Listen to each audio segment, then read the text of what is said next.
تو اس کو اپنا ملک یاد آتا ہے، اس کو پھر اپنے ملک کی صحیح معنی میں پتہ چلتا ہے کہ یہ ملک کتنا بڑا اللہ کا تحفہ ہے۔ پھر وہ اندر سے اس کو تکلیف ہوتی ہے کہ ہمارا ملک کیوں نہیں اوپر جاتا، دنیا اوپر جا رہی ہے، ہمارا ملک کیوں پیچھے رہ گیا، اس کو درد ہوتی ہے اس کی۔ وہ جب دیکھتا ہے کہ ہمارے لیڈر چوری کر کر کے پیسہ لندن میں بڑے بڑے محلات لیتے ہیں، اس کو زیادہ تکلیف ہوتی ہے، کیونکہ اس نے محنت سے پیسہ کمایا ہوتا ہے۔ انہوں نے 12 گھنٹے کام کیے ہوتے ہیں جب باہر جا کے اپنے بیوی بچوں کا پیٹ پالے، ان کو اچھے اسکولوں میں پڑھائے، ان کی تعلیم دے۔ اس لیے وہ جب دیکھتے ہیں کہ لندن کے سب سے مہنگے علاقے میں، مے فیئر میں، جب یہاں سے چوری کر کے پیسہ وہاں لے کے جاتے ہیں، بڑے بڑے محلوں میں رہتے ہیں، بڑی بڑی گاڑیاں چلاتے ہیں، کسینوز میں رات کو یہ بھرے ہوئے ہوتے ہیں، جوا کھیلتے ہیں، تکلیف ہوتی ہے۔ وہ محنت کرتے ہیں، یہ اپنے ملک کا چوری کا پیسہ باہر لے کے جاتے ہیں، ہمارے بیرون ملک پاکستانی وہاں سے کمائی کر کے پاکستان پیسہ بھیجتے ہیں، جس کی ابھی اسد عمر نے آپ کو بتایا کہ ریکارڈ ریمیٹنسز آئی ہیں ہمارے دور میں، اور اس کے اوپر ہمارا ملک چل رہا ہے۔ تو یہ وہاں محنت کر کے پیسہ پاکستان لائیں، وہ یہاں سے چوری کر کے منی لانڈرنگ کر کے پیسہ باہر لے کے جائیں اور عیاشی کریں وہاں، یہ اور ان کے بچے، ان کو تکلیف ہوتی ہے۔ ہمارے وہ محنت کش پاکستانی وہ جب دیکھتے ہیں، ایک تکلیف یہ ہوتی ہے کہ چوری کے پیسے میں عیاشی کر رہے ہیں، دوسری تکلیف یہ ہوتی ہے کہ یہ ملک کو بدنام کر رہے ہیں، کیونکہ جب یہ باہر جاتے ہیں اور یہ باہر محلوں میں رہتے ہیں تو سارے ان کی حکومت کے لوگوں کو، ان کے وزیر اعظم کو، سب کو پتا ہوتا ہے کہ ان کے پیسے کدھر کدھر پڑے ہیں اور کتنا چوری کا پیسہ ان کے پاس ہے۔ آج روسیوں کا، جو روس کے بڑے بڑے بزنس مین ہیں، جن کو اولیگارکس کہتے ہیں، ان کے سارے پیسے ضبط ہو رہے ہیں، ان کے آف شور اکاؤنٹ ضبط ہو رہے ہیں، کیونکہ ان کو غصہ ہے روس کے اوپر۔ اس کی وجہ سے یہ ان کے ساری پراپرٹیز، اثاثے، جائیداد وہ ضبط کر رہے ہیں، اور ان کو بھی یہی ڈر ہے۔ یہ جو بڑے اس وقت، یہ جو خاص طور پہ 2 بڑے خاندان جنہوں نے یہاں سے چوری کر کے اربوں ڈالر ان کا باہر پڑا ہے، یہ صرف یہی نہیں کہ چوری کرتے ہیں، ان کا چوری کا پیسہ ہمارے ملک کو غلام کر دیتا ہے۔ وہ کبھی بھی سر اٹھا کے بات نہیں کر سکتے باہر کے لوگوں کے ساتھ، اگر ان کو بھی پتہ ہے دونوں کو کہ ان کا چوری کا پیسہ ہے۔ چوری کا پیسہ ان کو غلام بنا دیتا ہے۔ جب آپ دیکھتے ہیں کہ جناب وہ پاکستان کا وزیر اعظم اوباما کے سامنے بیٹھا ہوا ہے، کام پہ ٹانگ رہی ہیں، اور جی کہ ناراض نہ ہو جائے، وہ میرے منہ سے کوئی غلط نہ نکل جائے، اور غلط کیا نکلے کہ وہ اوباما کو مسز اوباما کہہ دیتا ہے غلطی میں، گھبرا کے۔ تو یہ اس لیے ہوتا ہے کیونکہ ان کو پتہ ہے کہ جس وقت وہ چاہے منی لانڈرنگ میں وہ ان کو پکڑ سکتے ہیں، اور یہ وجہ ہے کہ 22 کروڑ کے لوگوں کو یہ غلام بنا دیتے ہیں۔ مجھے یہ بتائیں کہ ڈرون اٹیک، کیا عمران خان ہی رہ گیا تھا کہ یہاں جب 400 ڈرون اٹیکس ان کے 10 سالوں میں ہوئے، زرداری اور شریف کے 400 ڈرون اٹیک ہوئے، میں کیوں اکیلا ہے؟ آپ نے دیکھا کہ ہم نے مظاہرے کیے، ہم نے دھرنے کیے، ان دونوں کو کوئی شرم نہیں آئی کہ آپ کی بمباری ہو رہی ہے، آپ ان کے لیے جنگ لڑ رہے ہیں اور وہ آپ کے اوپر بمباری کر رہے ہیں، اور وہاں عورتیں بچے مار رہے ہیں، آپ کو کوئی شرم نہیں آئی کہ وہ پاکستانی تھے؟ آپ کو کم از کم اتنا ہی منہ سے بول دیتے کہ دنیا کا کوئی قانون اجازت نہیں دیتا کسی کو جج، جوری اور ایکسیکیوشنر بننا. یہ ہر دنیا کے قانون کے خلاف ہے. اور میں جب مثال دیتا ہوں لوگوں کو کہ ہمارا جو دہشت گرد بیٹھا ہے لنڈن ایج وے روڈ پہ، اگر ہم اس کے اوپر ڈرون اٹیک کر کے مارے، وہ اجازت دیں گے؟ نہیں دیں گے وہ، کیونکہ ان کو ملک میں قانون ہے. وہ اپنے ملک میں کسی کو قانون توڑنے نہیں دیتے. تو میں ایک پہلے سب کو ایک واضح کر دوں، اوورسیز پاکستانیز کو، میں نے کبھی آج تک نہ میں اینٹی امریکن ہوا ہوں، نہ اینٹی برطانیہ ہوں، نہ اینٹی انڈیا بھی نہیں ہوں میں. وہ تو کوئی جاہل آدمی ہو جو ایک پورے ملک کے خلاف ہو جائے، اس سے تو بیوقوف آدمی نہیں ہو سکتا، کیونکہ ہر قسم کے لوگ بستے ہیں ایک ملک کے اندر. آپ ایک ملک کے اینٹی کیسے ہو سکتے ہیں؟ آپ ان کی پالیسیز کے اینٹی ہو سکتے ہیں. امریکہ کی وار آن ٹیرر کے میں پہلے دن سے خلاف تھا، میں ہمیشہ خلاف رہوں گا. میں ان کی عراق کی جنگ کے خلاف میں نے لنڈن کے اندر مظاہرے میں نے ڈیمونسٹریشن کے اندر شرکت کی ہے. برطانیہ کے اندر لاکھوں لوگ انہوں نے مخالفت کی جو کہ عراق کی جنگ میں جا رہا تھا ایک جھوٹ کے اوپر، ویپنز آف میس ڈسٹرکشن پہ. میں نے ان کے ساتھ شرکت کی. تو برطانیہ میں آپ کیسے کہہ سکتے کہ میں اینٹی یو کے ہوں؟ کیونکہ ان پر بہت بڑی اکثریت نے اس کی مخالفت کی تھی. آج ہندوستان کے اندر جو یہ ہندوتا، ان کی جو یہ فلسفی ہے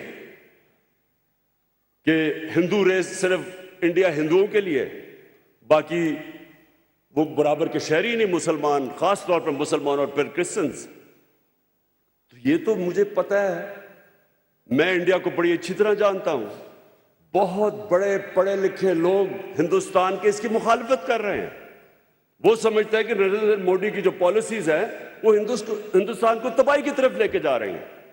بہت بڑے لوگ ہیں ایسے، ڈرے ہوئے ہیں اس وقت، کیونکہ فیشزم ہے وہاں، خوف ہے وہاں، میڈیا کے اوپر خوف ہے، ججز کے اوپر خوف طاری کیا ہوا انہوں نے. ایک فیشسٹ گورنمنٹ ہے وہاں. لیکن میں اینٹی انڈیا تو نہیں ہوں. ہم بھی دعا کرتے ہیں کہ وہاں کوئی صحیح لیڈرشپ آئے تاکہ وہ ہندوستان میں کشمیریوں کا حقوق دے. وہاں مسلمان ہیں، وہاں ان کو برابر کا شہری بنائے. ہم بھی یہ دعا کرتے ہیں. اور اگر وہ کشمیر میں جو انہوں نے قدم اٹھایا تھا 5 اگست 2019 کا وہ واپس لیتے ہیں تو ہم پھر ان سے اپنے تعلقات نارمل کر سکتے ہیں اور بات چیت پہ مسئلے حل کر سکتے ہیں. تو میری مخالفت تو یہ تھی کہ آپ نے اپنے لیے اور قانون بنائے ہوئے ہیں. اپنے ملک میں تو آپ اجازت نہیں دیتے یہ بمباری کر کے لوگوں کو دہشت گردی کے خلاف جنگ اور جج، جوری، ایکسیکیوشنر. تو ہمارے ملک میں آپ یہ کر رہے ہیں 400 ڈرون اٹیکس. کتنے لوگ اس میں مارے گئے، کتنی عورتیں بچے مارے گئے. اور ذمہ داری کس کی تھی؟ ان دونوں کی. اور یہ دو کیوں نہیں بولتے تھے؟ کیونکہ یہ اپنے پیسے کے غلام ہیں. اگر چوری کے ان کو اتنا پیسے سے پیار ہے، یہ اس ملک کو بیچ دیں گے اپنے پیسے کو بچانے کے لیے. انہوں نے جو ہندوستان سے نواز شریف نے جو کیا ہے، آپ سوچیں کہ ہندوستان کے پرائم منسٹر سے برکا دت بڑی صحافی ہے، اس نے مجھے اپنی کتاب بھی دی ہوئی ہے. اس نے کہا کہ اپنی فوج سے ڈر کے نریندر مودی سے نواز شریف چھپ کے میٹنگ کر رہا ہے، اپنی فوج سے ڈر کے. یعنی یہ سوچے، اس سے ذرا غور کریں نا. آج اگر پاکستان کی فوج ماشاءاللہ ایک دنیا میں مسلمان دنیا کی سب سے طاقت ترین فوج نہ ہوتی تو ملک کے 3 ٹکڑے ہو چکے ہوتے.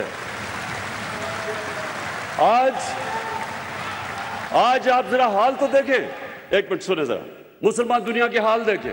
آگ لگی ہوئی ہے، تباہ ہو چکے ہیں. سیریا کو لو، شام لو، لیبیا لو، افغانستان سے کیا ہوا ہے، عراق میں کیا ہوا، صومالیہ میں کیا ہوا، یمن میں، ساری دنیا میں عذاب آیا ہوا ہے. پاکستان کو اللہ نے بچایا ہوا ہے. کیوں؟ کیونکہ ماشاءاللہ ایک ملک کی ایسی فوج ہے جو اپنے ملک کی دفاع کر سکتی ہے. اور اس فوج کے پیچھے اب ذرا سنیں، یہ دو میمو گیٹ کیا تھا؟ زرداری وہاں حسین حقانی جو امبیسڈر اس نے رکھا ہوا تھا امریکہ میں، وہ جا کے میسج دیتا ہے امریکن فوج کے ہیڈ کو کہ زرداری کو پاکستانی فوج سے بچا لو۔ یہ میمو گیٹ تھا۔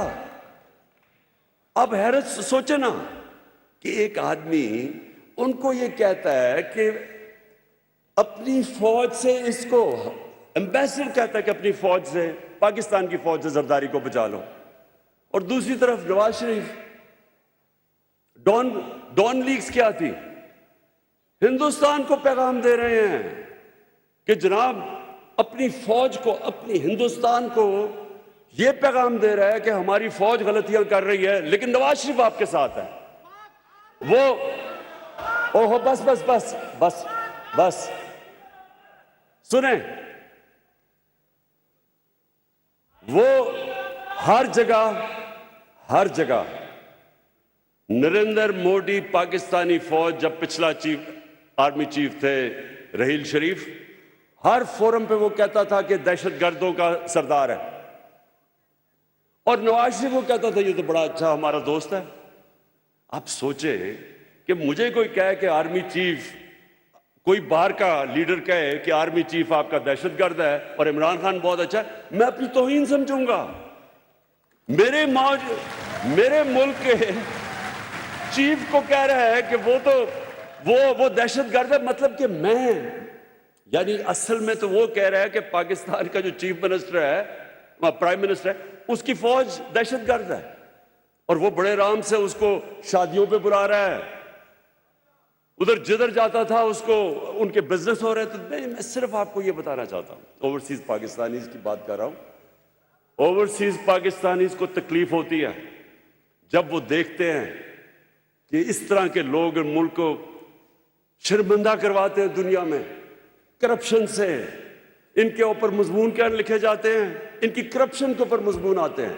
جب ان کے اوپر ایک آرٹیکل چھپتا ہے انگلینڈ کے مین اخبار میں، جدھر زرداری جا کے ہاتھ ملا رہا ہوتا ہے ان کے پرائم منسٹر سے، اور نیچے کیپشن یہ ہوتی ہے کہ وہ اپنے پرائم منسٹر کو کہہ رہے ہوتے ہیں کہ دیکھ کے کہ تمہاری انگلیاں نہ چوری کر لیں ہاتھ ملاتے ملاتے۔ یہ ملک کا پرائم، یہ سن لیں، یہ اس لیے ہمارے ملک کے اندر، ہمارے ملک کو اس کا وہ وقار نہیں بنا، اس کا مقام نہیں بنا، کیونکہ اس طرح کے لوگ تھے۔ مجھے کئی اختلافات ہیں ذوالفقار علی بھٹو سے، کئی چیزوں انہوں نے بڑی غلط کی، لیکن میں آج یہ کہتا ہوں کہ وہ ایک خوددار لیڈر تھا۔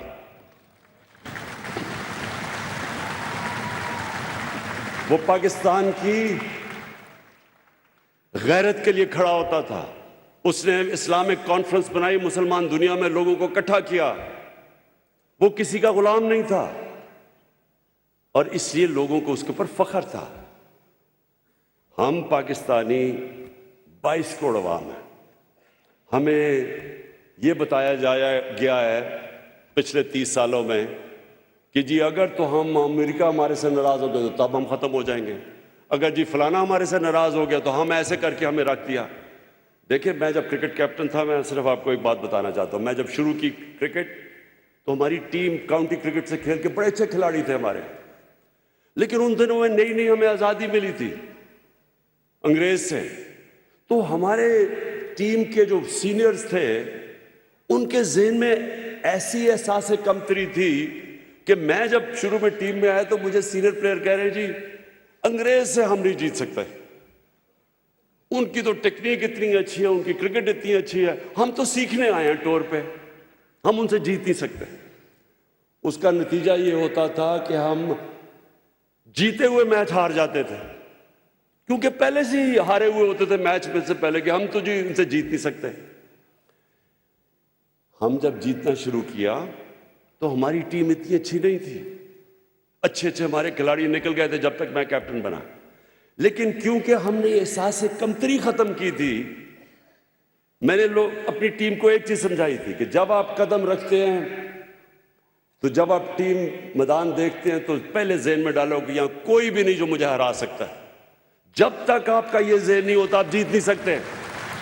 اسی طرح قوم ہوتی ہے.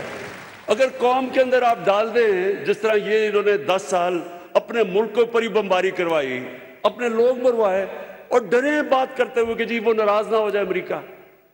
دیکھیں, امریکہ کے لوگوں کو پتہ ہے کہ جب کوئی اپنے ملک کے مفادات کے لیے کھڑا ہوتا ہے وہ اس کی عزت کرتے ہیں, جب وہ ان کے پیروں میں گر جاتا ہے وہ اس کو استعمال کرتے ہیں. ہم 80 کی دہائی میں ہم نے امریکہ کے ساتھ مل کے افغان جہاد لڑی. جیسے وہ جہاد ختم ہوئی 8-9 سال کے بعد روس سوویت یونین ہار گئی, ہمارے اوپر سینکشنز لگا دی انہوں نے. اس کے بعد پھر جب 9/11 کے بعد ان کو ہماری ضرورت پڑی, جارج بش نے کہا کہ میں کبھی پاکستان, اس نے ہمیں کہا کہ اب اس باری ہم پاکستانی کو ابینڈن نہیں کریں گے, پہلے ہمارے سے غلطی ہوئی اب نہیں کریں گے. جو ہمارے ملک کو ذلت اٹھانی پڑی, یہ جو وار آن ٹیرر کے اندر 80,000 پاکستانی مرا, 80,000 پاکستانیوں کی جانیں گئی, اکانومی اجڑ گئی, قبائلی علاقہ تباہ ہو گیا, 35 لاکھ لوگوں نے نقل مکانی کی. کسی نے ہمارا شکریہ ادا بھی نہیں کیا, کسی نے یہ بھی نہیں کہا کہ پاکستانیوں آپ نے ہمارے لیے قربانی دی. ان کی غلطی نہیں ہے, ہماری غلطی ہے. اگر ہم استعمال ہونا چاہیں دنیا ہمیں استعمال کرے گی, اگر ہم اپنی عزت نہیں کریں گے دنیا عزت نہیں کرے گی.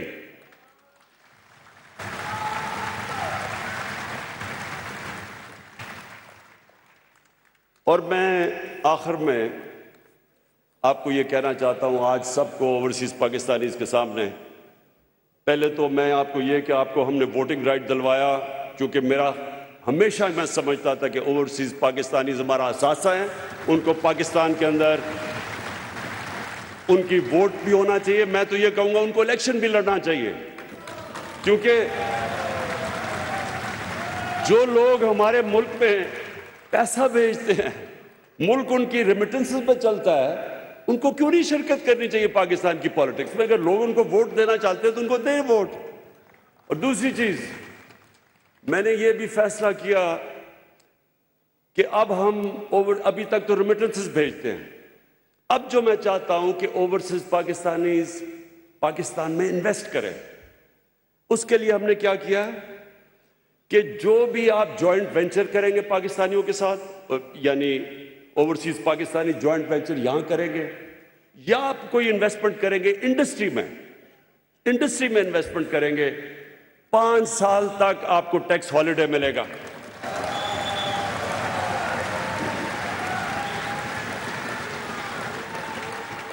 اور باقی سارے جتنے آپ کے پرابلمز, آپ کو وہ سکسیشن سرٹیفکیٹ, وہ جو ڈیجیٹل ہم نے کروا دیا آپ کا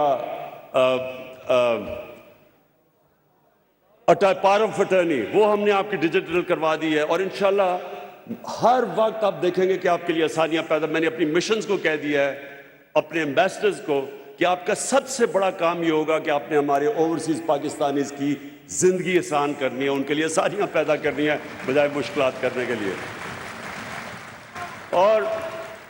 اور میں آخر میں جو بات کہنا چاہتا ہوں وہ یہ, میں چیلنج کرتا ہوں, یہ میں آج کھڑا چیلنج کر رہا ہوں کہ یہ جو ہم نے 3.5 سال میں پاکستان کے لیے جو مشکل حالات میں ہم نے کیا ہے, میں چیلنج کرتا ہوں کہ پاکستان کی تاریخ میں کسی گورنمنٹ نے 3.5 سال میں اتنا زیادہ کام نہیں کیا.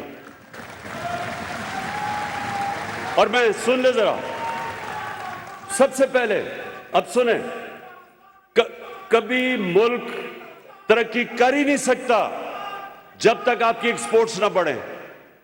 کوئی ملک ترقی نہیں کر سکتا کیونکہ ویلتھ کریشن ہی نہیں ہوتی جب تک ملک میں زیادہ ڈالرز نہ آئیں. ہماری ایکسپورٹس, اب سوچیں کہ پچھلے 10 سال میں ایکسپورٹس, ابھی اسد نے جو بتایا, نہ بڑھنے کے برابر تھی. ہمارے سے سب آگے نکل گئے. 20 سال پہلے ہم ساتھ ہی تھے بنگلہ دیش کے, ویتنام کے, کمبوڈیا کے, ہم ان کے ساتھ تھے. سارے ہمارے سے آگے نکل گئے ایکسپورٹس میں، ملک وہیں کا وہیں کھڑا ہے. تو آپ پاکستان کی ریکارڈ ایکسپورٹس ہوئی ہیں، اور انشاءاللہ جو ابھی فگرز آ رہی ہیں، جو ہماری توقع تھی اس سے بھی زیادہ ایکسپورٹس ہو چکی ہے پاکستان کی. ریمیٹنسز آپ کی وجہ سے ریکارڈ ہوئی ہیں. ہم نے انسینٹیوز دیے لوگوں کو کہ بینکنگ چینل کے ذریعے پیسے بھیجیں، وہ ریکارڈ ہوا ہے. پھر پاکستان کی تاریخ میں سب سے زیادہ ٹیکس کلیکشن ہوئی ہے، جو کبھی سوچ بھی نہیں سکتا تھا کہ 6,000 ارب تک ٹیکس اکٹھا کر لیں گے، وہ ہم نے کیا ہے. اور یہ کس ٹائم پہ؟ ساری دنیا کے اندر کرونا کا عذاب آیا ہوا تھا. جو برطانیہ میں بیٹھے اور جو امریکہ میں بیٹھے لوگ یہاں بیٹھے ہوئے ہیں، آپ سوچیں آپ کے اوپر کیا گزری تھی، کس طرح کے حالات میں آپ نے سامنا کیا. وہ مہنگائی آج کا کتنی آئی ہوئی ہے آپ سب جانتے ہیں. ہم دنیا نے جس طرح اسد نے کہا، دنیا نے اکنالج کیا کہ جس ملک میں سب سے زیادہ اہلیت تھی، سب سے زیادہ کمپٹنس تھی اس مشکل وقت سے ڈیل کرنے کی، وہ ٹاپ پہ پاکستان تھا. اور اس دور میں اپنے لوگوں کو بھی بچایا، اپنی اکانومی کو بھی بچایا. 5.6% گروتھ ریٹ ہوئی، جو کوئی تصور بھی نہیں کر سکتا تھا. ایشین ڈیولپمنٹ بینک کا بھی وائس پریزیڈنٹ، اس نے کہا ہمیں حیرت ہے کہ پاکستان جس طرح اوپر گیا. بل گیٹس نے آ کے پاکستان کے ماڈل کی تعریف کی. اکانومسٹ نے پاکستان کو رکھا کہ انہوں نے جس طرح نکلے ہیں اس مشکل وقت سے. اور ٹیکس کلیکشن اس وقت پہ 6,000 ارب ریکارڈ پہ لے کے گئے، اپنی ٹارگٹ سے آگے نکل گئے. اور میں نے جب آیا تھا، میں نے پہلے کہا تھا کہ میں انشاءاللہ اس ملک میں 8,000 ارب روپیہ سالانہ اکٹھا کروں گا ٹیکس میں. میں اس سے زیادہ اکٹھا انشاءاللہ آپ کو کر کے دکھاؤں گا، کیونکہ جب پیسہ آئے گا تو ہم اپنے لوگوں پہ خرچ کریں گے، ہم اپنے انفراسٹرکچر ڈیولپ کریں گے. ہماری جو 4 فصلیں تھیں جو بھی بتایا، اس نے 4 ریکارڈ فصلیں ہوئی ہیں پاکستان کی تاریخ میں. 1100 ارب روپیہ گیا دیہات کے اندر. 65% پاکستان دیہات میں ہے. کبھی پاکستان کے دیہات میں اتنا زیادہ پیسہ نہیں گیا. ان کو قیمت بھی ملی اور فصل بھی ریکارڈ ہوئی اور قیمت بھی کسانوں کو ملی. کبھی ایسے قیمت نہیں ملی. ہاں مہنگائی ہوئی، لیکن جو ان کو اضافی پیسہ گیا 1100 ارب روپیہ، جو اس وقت خوشحالی وہ ریفلیکٹ ہوتا ہے. Record motor cycle sales, record tractor sales, record گاڑیوں کی سیلز، کیونکہ لوگوں کے پاس پیسہ آیا ہے. ریکارڈ اس وقت ٹیکسٹائل انڈسٹری نے سارے ریکارڈ توڑ دیے ہیں. ہم جب آئے تھے ٹیکسٹائل انڈسٹری فیصل آباد میں بند پڑی تھی. ٹیکسٹائل انڈسٹری کو ریل اسٹیٹ میں کنورٹ کر رہے تھے لوگ. آج مزدور نہیں ملتے ٹیکسٹائل انڈسٹری کے لیے. ساری پرانی انڈسٹری چلنی شروع ہو گئی ہے. یہ ہماری پالیسیز کی وجہ سے ہوا. آئی ٹی، ساری دنیا آگے نکل گئی ہے، انفارمیشن ٹیکنالوجی میں ہمیں پیچھے چھوڑ گئی. صرف 2 سالوں میں 75% انکریز آیا ہمارا آئی ٹی کے اندر، کیونکہ ہم نے پالیسیز چینج کر دی ہیں. کنسٹرکشن میں ہم نے اپنے لوگوں کو بچایا. 1500 ارب روپیہ کبھی بھی اتنا زیادہ کنسٹرکشن میں جنریٹ نہیں ہوا جو ریلیٹڈ انڈسٹریز تھی. تو میں آج یہ جو ساری اپوزیشن کو چیلنج کرتا ہوں، کسی چیز میں ہمارا مقابلہ کرو، ہر چیز میں ہم تمہارے سے آگے ہیں. کہتے جی بڑی مہنگائی ہے. جب یہ تینوں باریاں لے رہے تھے، پیپلز پارٹی کا جب دور تھا، تو تینوں ہی پاور میں تھے، کیونکہ انہوں نے مکہ کر کے 10 سال حکومت کی ہے. جو پیپلز پارٹی کا 5 سال کا دور تھا، اس میں ہمارے سے زیادہ مہنگائی تھی. اس کے باوجود کہ دنیا میں وہ مہنگائی نہیں جو آج ہے. امریکہ میں 40 سال کے بعد اتنی مہنگائی ہوئی ہے، برطانیہ میں 30 سال کے بعد. تو اس کے باوجود ان کی مہنگائی ہمارے سے زیادہ تھی. کوئی انڈیکیٹر لے لو، ہماری تعلیم لے لو. پہلی دفعہ پاکستان کی تاریخ میں یکساں تعلیمی نصاب ہم لے کے آئے ہیں. کبھی کسی نے نہیں سوچا اس چیز کا. اور ہمارا سب سے بڑی چیز، میں چیلنج کرتا ہوں کہ جو ہماری گورنمنٹ نے پہلی دفعہ کوشش کی اپنے نچلے طبقے کو اٹھانے کے لیے، کبھی اس طرح کی کوشش پاکستان کی تاریخ میں نہیں ہوئی. ہیلتھ کارڈ، آپ امریکہ انگلینڈ بیٹھے ہیں، کہیں بھی آپ کو ہیلتھ انشورنس نہیں ملتی پیسے دیے بغیر. یہ ہم کر رہے ہیں پاکستان میں کہ ہر خاندان کو ہم 10 لاکھ روپیہ دے رہے ہیں ہیلتھ انشورنس میں مفت، ہر خاندان کو دے رہے ہیں۔ یہ کوئی تصور بھی نہیں کر سکتا غریب ملکوں کے اندر۔ اور اسی لیے ہی یہ ڈاکوؤں کے ٹولوں کو ڈر لگا ہوا ہے، اس ٹولے کو ڈر لگا ہوا ہے کہ یہ جو کر رہے ہیں آگے تو ان کی دکانیں بند ہونے لگی ہیں۔ 50 سال کے بعد پاکستان میں ڈیمز بن رہی ہیں، 50 سال پاکستان کوئی ڈیم نہیں بنی۔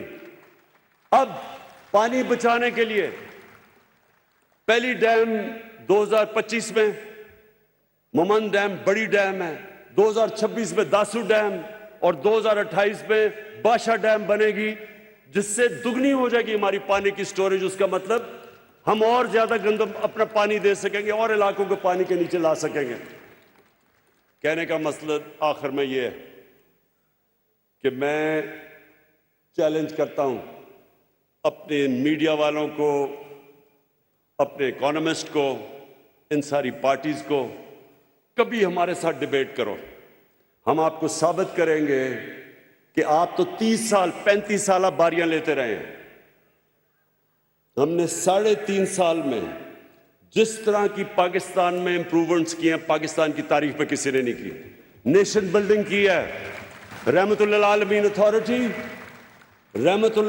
اتھارٹی اپنے بچوں کی تربیت کرنے کے کیے ہے، لوگوں کو پتہ تو چلے ملک بنا کیوں تھا، سیرت نبی کیا تھی، کیسے وہ نبی صلی اللہ علیہ وسلم نے لوگوں کے کیریکٹر بدل دیے، لیڈر بنا دیا، لوگوں کو دنیا کی امامت کروائی۔ پتہ ہی نہیں ہمارے لوگوں کو کہ پاکستان تو بنا ہی اس لیے تھا۔ یہ پہلی دفعہ ہم اپنے بچوں کو اسکول میں بتا رہے ہیں سیرت نبی کیا تھا، نبی صلی اللہ علیہ وسلم کا راستہ کیا تھا، کیا وجہ تھی کہ اس نے عربوں کو اٹھا کے دنیا کی امامت کروائی۔ اور پھر یہ یاد رکھیں کہ جو ہمارے دور کے اندر ہم نے دنیا کے اندر اپنے نبی صلی اللہ علیہ وسلم کی جو بے حرمتی ہوتی تھی، ان کی شان میں گستاخی ہوتی تھی، 30 سال فضل الرحمان اسلام کو بیچ رہا ہے۔ میں نے 3.5 سال میں آج پریزیڈنٹ پوٹن کے منہ سے نکلا ہے کہ آزادی کے رائے، آزادی صحافت کے نام پہ آپ نبی صلی اللہ علیہ وسلم کی شان میں گستاخی نہیں کر سکتے۔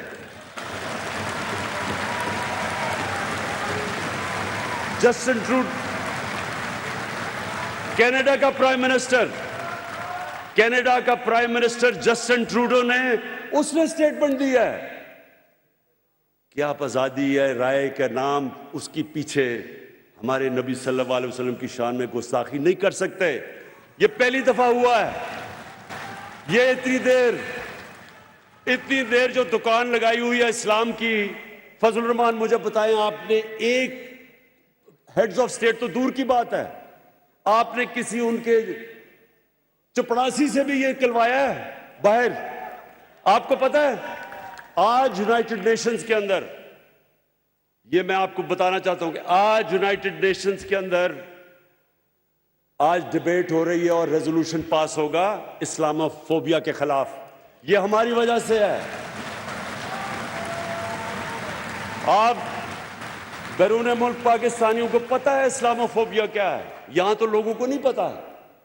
وہ جو آپ باہر رہتے ہیں آپ کو پتہ ہے کہ کئی دفعہ سر کور کیا ہوا ہے اور سڑکوں کے اوپر برا بھلا کو کہتے ہیں، کوئی بات نہیں کرتا تھا آج تک۔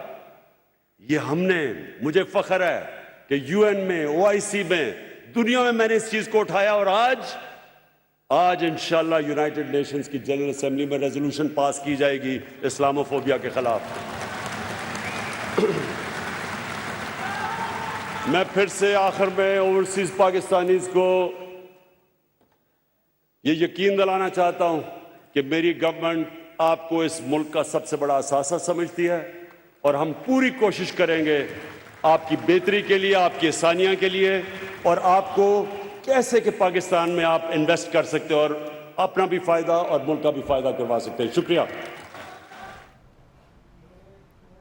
اسلام آباد میں پی ٹی آئی کا اوورسیز کنونشن اس وقت جاری ہے۔ وزیر اعظم عمران خان خطاب کر رہے تھے اور اس موقع پر ان کا کہنا تھا کہ اپوزیشن پارٹیز کا دل سے